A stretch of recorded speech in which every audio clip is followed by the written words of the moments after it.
Hey, dog sport handlers. Welcome to the Canine Handler Fitness Podcast. I'm your host, Liz Joyce, your go-to expert for all things dog sport fitness. Whether you're running agility, doing protection work, tackling search and rescue, handling a tough tugger, or just looking to build strength for a lifetime of adventures with your dog, remember, you are half the team, and I'm here to help you stay strong, mobile, and injury-free. Join me as I break down the unique demands of handler fitness, speed, strength, endurance, and everything you need to perform at your best, both in and out of the ring. Let's stay strong, stay in the game, and keep doing what we love. Let's dive in. Welcome back to the Canine Handler Fitness Podcast. I'm your host, Liz Joyce, and today we're talking about something that affects every handler, whether you're running world-level agility or just trying to feel stronger and more capable again, muscle memory and physical literacy. If you have ever said to yourself, I used to be able to do this, or maybe you've wondered why something should feel easy, but it feels like clunky or frustrating, or perhaps you're more of an indoor kid and now you're picking up dog sports and it feels uncoordinated and uncomfortable, or perhaps you were very athletic and then you've been really focused on other aspects of your life and again, you're returning to fitness and your body just isn't moving smoothly. This episode is for you. We're going to talk about how our brains and bodies learn movement, what happens when we stop practicing certain patterns, and also how we can rebuild confidence, competency, and also fluency, even if you missed out on those foundations when you were a kid. We're going to start by talking about muscle memory. Despite the name, muscle memory doesn't live in your muscles. It actually lives in your brain. And a lot of people confuse this by thinking that if someone had previously had a lot of experience in the weight room and they had large muscles, that if they start working out again, that person is going to gain muscle size faster than someone with less experience. And that just really isn't what muscle memory is. When you repeat a movement over time, your brain creates a neural pathway for that movement. And the more you practice, the smoother that pathway becomes, which will eventually make the movement feel and be automatic. But muscle memory isn't always helpful because it can also work against you. For example, if you've had an injury, you've maybe developed compensations from that injury, or if you just simply stopped moving in certain ways, if you've had a very sedentary job for a long period of time. And also, I think it's fair to say that as people get older, we explore less complex, less deep, less explosive movements overall. What happens is your body might and probably does remember inefficient or guarded patterns instead. If you've been in chronic pain, your body might flinch in anticipation of pain or brace your core unnecessarily or perhaps avoid full ranges of motion. And if you have had an injury, you know that this is true. We're going to talk about how you can undo that. Because the good news is that just like we can retrain behaviors in our dogs, we can do the same with ourselves. We are always going to get what we train for, and we can retrain what's not working for us. Let's talk about physical literacy. Physical literacy is a term that more people are starting to hear, and it's a really important one. It refers to the ability and confidence in physical movements. It's built in childhood through games and play and sports and all kinds of movement experiences. And some people didn't get this as kids. There's a lot of reasons for this. It could be something to do with people may have body image issues. They could have been injured or ill as children. They could have had a lack of access because of where they lived, or perhaps just their family dynamics. This person and you might not have just been very athletic. You might have had a teacher kind of make fun of you when you were younger, which isn't always encouraging. You may also have just preferred to do more indoor things like music or art. Here's the thing about physical literacy though. Even if you don't fall into those categories, if you did have physical literacy, you're a very athletic child or teenager, These things can fade over time if we stop using them. The good news again is like it's not too late to rebuild or to simply build them in the first place. And I see this happen all of the time. The shock on people's face 3 or 6 weeks after they start a well-programmed workout plan. It's amazing what the body can take up and express in a very short amount of time. It's really exciting and encouraging. And like any skill, building physical literacy takes exposure, repetition, and encouragement. You always want to start with small and fun movements. Here's my hot tip. Stay curious and think about playfully exploring your limits. Movement does not have to be serious to be productive. You can actually just go have some fun, and I love that. Speaking of people that are thinking about building for the first time or ingraining muscle memory intentionally for the first time, I think I want to touch on real quick that it can be really vulnerable to be a beginner. And I don't think people talk about this nearly enough. Specifically, trying new things as an adult can be really vulnerable, especially when it comes to our bodies. As adults, we are used to being good at what we do. I think a lot of us build our lives in a way that we're fairly good at most things that we do most of the time. When we try something new and we're not good at it, it can feel like frustrating, embarrassing, and again, back to bodies, it can even feel shameful, which I hate. I think this is one of the big reasons that people don't start fitness if they don't have it as an existing habit or something that they did when they were younger. It's so vulnerable. And that vulnerability is uncomfortable physically, for sure. And emotionally, it's also very challenging too. The good news about that is that it's just a skill set, guys. Fitness is just a skill set. If you learn how to handle and train dogs, and you're in a dog sport venue and competing, you've already done this just in a different place in your life, and you can totally do this. Also, no one expects a green dog to like go out and nail a course or nail a behavior, but people expect this of themselves. And it's unfortunate that people expect themselves to be instantly competent, especially with their bodies. Like it's an innate thing. We should be able to, hate that word, we should be able to be competent and really great at this, and then you're not, and you come up feeling short. So don't love that. But I learned quite a while ago that training people in the same way that I trained my dog really changed everything in how I communicate with the people that I work with. These are the hot tips that this is what I do for people, and this is what I want you to do for yourself.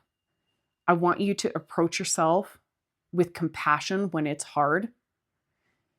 The next thing, and this is super important, is try to think about it like a game and keep it fun. Have fun while you're exploring new challenges. Also, deal with it with encouragement instead of criticism. When you look back at your last workout or your last week of workouts or your last month of workouts, I want you to pick out every single time you finish a workout 2 things that you're really proud of yourself for doing.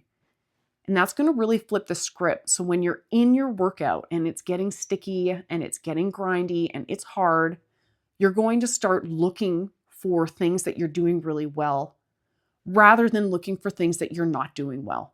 And I want you to focus on those things because that is going to pull you through. The last thing is that it's totally okay in the overall picture to sometimes like take a little break. You know, if you go on holidays for 3 weeks, let's say people are 3 or 6 months into their workout journey, they're coming back and they haven't done this since high school. Now you're 35 or 40 or 60 and you're starting again and you're 3 months in and you're on a streak and you're doing great. And then you go on holidays for 2 weeks. It can feel like the clock has stopped and you're starting all the way back at the beginning. And honestly, I bet you were training your dog that whole time and you went on a 2-week holiday and they didn't train for those 2 weeks. And guess what? The world didn't stop spinning and it's fine. I also really want you to remember and drill into your brain that the destination, you reaching your fitness goals, is going to be amazing. And the in-between movements, the in-between moments really is like where the real magic happens. It's where we bond with our dogs. And also, it's where you're going to bond with yourself. And I love that for you. Let's talk about how to build movement confidence. So, how do we rebuild or build muscle memory and physical literacy? Number one, this is the most important thing. You're going to need to start slow. Literally, slow your freaking movements down. Slow it down. Rushing through things does a couple things. A, it makes you feel like you're doing a really great job because you got a lot done. But what is really happening is that you're not allowing yourself time to figure out how to fire the correct muscles in the correct order so that your mechanics are clean and tight and are going to be able to operate optimally. So slowing down will allow you to do that.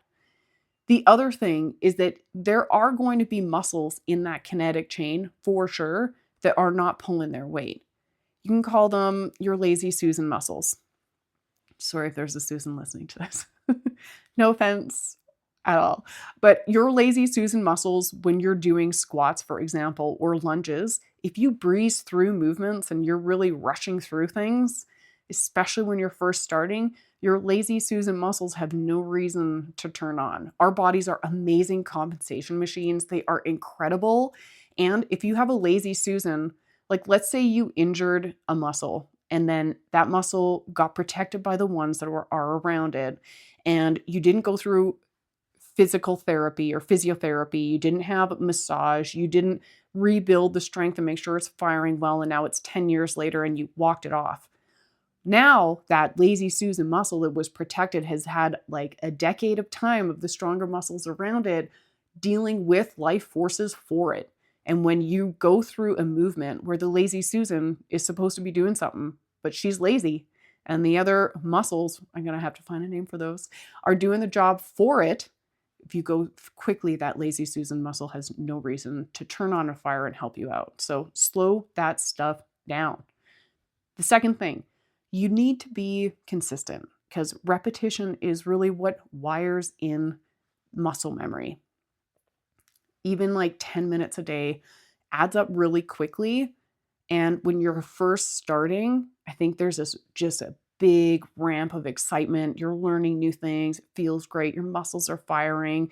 The first like 8 to 12 weeks that a person starts working out with a lot of effort and focus, the amount of changes in the strength, speed, cardiovascular capacity is just wild. And staying consistent is going to help you see that happen in real time, which I think really helps with motivation. The next thing, I want you to add play to your exercise, okay? I love ladder drills. They're so fun.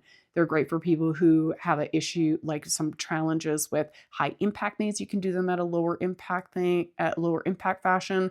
They're also great for people that are very athletic. So they're good for a wide range of abilities. Thinking also about some like playing with your dog when you're out running around, like, can you make your body move a little bit more if it doesn't hurt you? Can you kind of run and play with them a little bit more? Thinking about playing with your body like you would when you were younger is a great way to expose yourself in a playful way to more challenging things. The next thing that's really important is I really don't want you to be chasing perfection. Okay? You are going to get better. You will. If you keep trying, you will get better. And if your expectation is that you're going to be perfect at it, You are definitely going to feel disappointed in yourself, frustrated. It's definitely not going to ever be happening fast enough. And all these things can become a mental brick that I see crush people's motivation and excitement for fitness so fast. And I really don't want that for you. What I want you to do is think about training yourself like you would if you were training your dog. You've got a new skill that you're training them. You're going to ask for splits of behavior. So planks are a really great example for this. Of course, we always want to work to be towards doing planks from our elbows and our toes and adding variations. And also, if your abdomen isn't strong enough when you start doing those, your diaphragm's going to act as a postural muscle, and that's going to really make breathing almost impossible. People can get mad headaches. It's not cool. So, well, if that's your goal and that's what perfection looks like for you in that exercise, you're going to want to start by putting your elbows and your knees on the ground, or your elbows on your couch and your knees on the ground, and start to work on breathing when you're in a plank, and then slowly make that variation more challenging as you can tolerate it. And the last thing is that I want you to layer complexity. There's a ton of super sexy people doing super sexy things on social media that's fitness related. Super hot, of course. We all want to be doing those things. And also, these people are athletes. And unlike 20 years ago, when we had exposure to the 20 people or 40 people in our gym that we went to locally, now we have exposure to the very best people in the whole world at our fingertips all the time. And it raised the bar a lot. And I think that it's harder for people to think about, what does a foundation movement look like when I'm seeing all these like really sexy moves all over the place, because I want to be doing that. And yeah, of course, we all want to be doing that too, for sure. And I think that is really important to build the skills independent of one another. And then you can add layering of those things. So bringing them together, I call it marrying things. We're going to marry your squats and your rows today. We're going to bring it all together. You can add some speed, and then you can add complexity and look for fluency under pressure. And fitness works the same way as dog training in that way. Here's my final thoughts about all of this, especially if you are new to fitness or you're coming back to fitness and it's not something that is feeling great. If you're not yet feeling powerful and amazing, you are not broken or behind or bad at this. You're just simply out of practice. And practice is something that you can change, and it's totally in your hands. And the more you move, the more you're going to remember how to move well. The more you try new things, the more your confidence is going to grow. And listen to this one, the more grace you give yourself in the process, the more sustainable the journey is going to become. Just like how you would train your dog.